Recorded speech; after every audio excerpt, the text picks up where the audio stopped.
coordina la Comisión de Peticiones del BUE, auténtico altavoz de la ciudadanía, colectivos y asociaciones y agentes sociales de España, donde ha canalizado iniciativas medioambientales, destacando, entre otras, más recientes, la defensa de los ecosistemas marinos canarios o de la defensa de la ría de Oburgo, en A Coruña. No voy a contarles todas las responsabilidades que ostenta en el Parlamento Europeo, pero sí decirles que todas están relacionadas con la defensa del derecho internacional humanitario y la defensa de la paz. Me contaba cómo le afectó la visita al campo de internamiento de inmigrantes de Lampedusa, al comprobar el nivel inhumano de hacinamiento y condiciones miserables de los internados, y vino especialmente horrorizado de Gaza por la crueldad de la masacre perpetrada por el ejército israelí contra el pueblo palestino. Se ha presentado una denuncia por crímenes contra la humanidad, en ese sentido, apoyando también iniciativas que se han producido en la misma dirección. Y digo lo anterior porque en el tiempo que le he reconocido en Billy a un ser humano, con mayúsculas, un hombre de palabra, de esos que sabes que cuando te da la mano vale más que un contrato firmado ante notario. Es leal a los acuerdos, paciente negociador, y como el vino viejo ennoblecido en los toneles de Sanlúcar, cuanto más tiempo pasa, más se reafirma en sus ideales, los del partido, de José Díaz y de Dolores Ibarne. Billy Meyer es nuestro candidato cabeza de lista a las elecciones europeas. Es un valor seguro, sobre todo porque no está en política por necesidad de clase, sino por compromiso firme con una sociedad justa e igualitaria.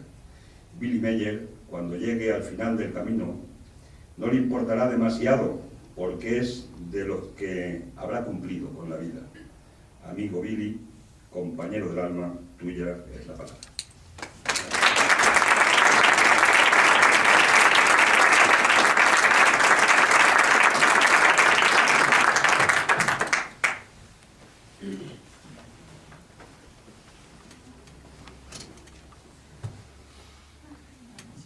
Bien, buenas tardes.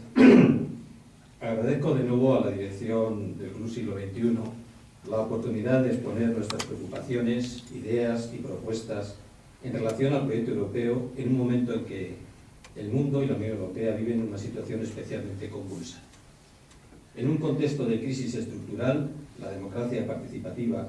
debería de ser el mejor instrumento para contrastar opiniones, organizar debates en las instituciones políticas, académicas, sociales y que pudieran concluir en propuestas que permitieran, con el máximo consenso social posible, avanzar en la salida de la recesión, de la crisis financiera, alimentaria y energética. En definitiva, contribuir de forma colectiva y plural a encontrar una salida a esta crisis dramática. Desgraciadamente, la recesión viene acompañada por una democracia de baja intensidad en España y en Europa, que han llevado a la humanidad a un callejón sin salida.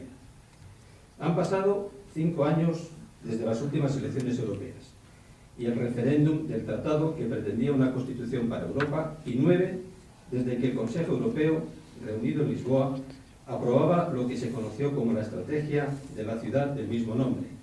tiempo más que suficiente para hacer un balance de la conducción del proyecto europeo. Imaginémonos que nos acompañaran hoy en esta conferencia el señor Barroso, presidente de la Comisión Europea elegido en junio de 2004, y representantes del Consejo Europeo para hacerles partícipes de nuestras sugerencias y propuestas. Señor Barroso, señores y señoras del Consejo,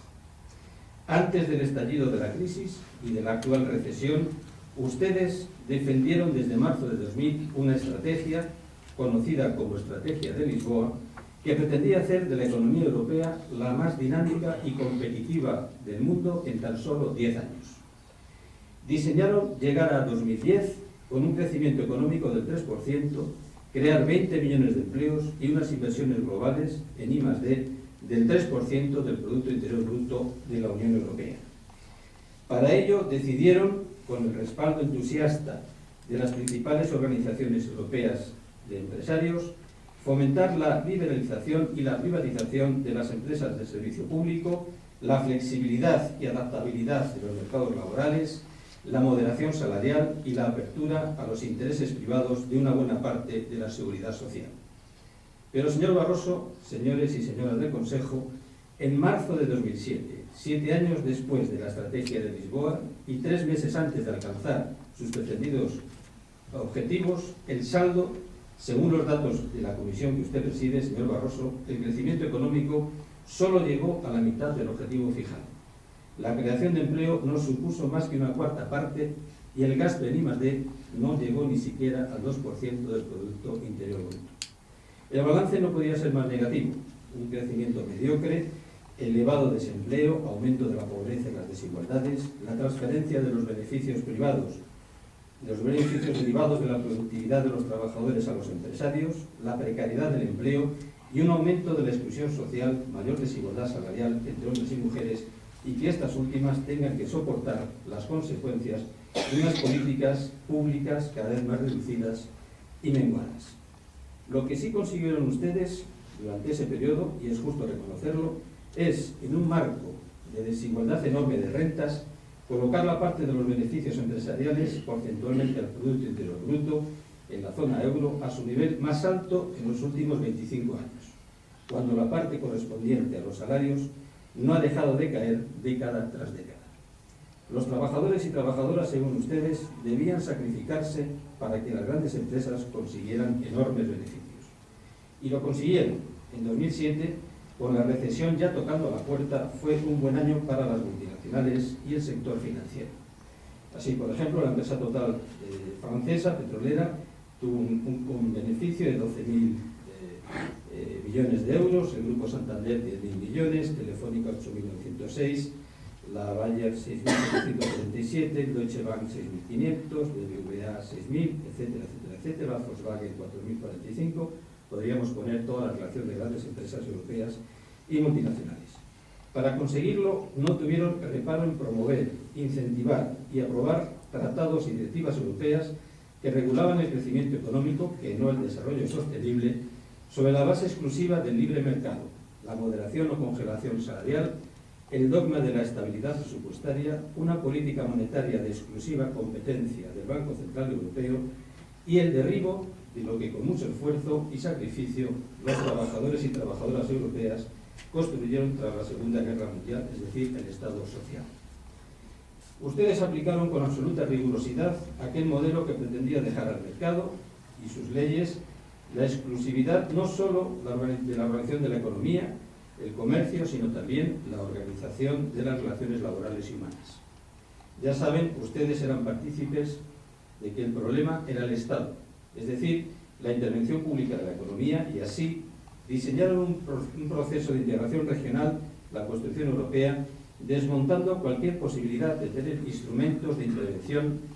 desde las administraciones europeas que regulasen o interviniesen en el mercado o en el precio del dinero. Ese principio tenía un primer problema, por el que sin lugar a dudas contaron, y es que la mayoría de las constituciones de los países miembros hacen del principio del interés general de la economía y su intervención por parte del Estado la base fundamental de la organización del mercado.